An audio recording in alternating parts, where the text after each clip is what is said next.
Are you still creating folders one by one in Windows? Let's automate the process. As the amount of data you handle increases, you must organize files efficiently. Here's how you can create multiple folders at once using Excel. Step 1. Open an Excel sheet.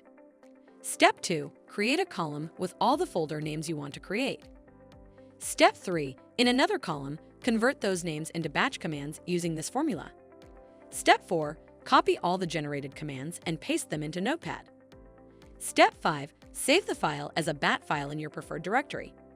Step 6. Double-click the file and Windows creates all folders instantly. This method saves time, reduces mistakes, keeps files organized, and boosts productivity. This approach reflects what xFanatical Foresight stands for. It's a no-code automation platform that helps you automate repetitive tasks using simple triggers and actions without writing complex scripts.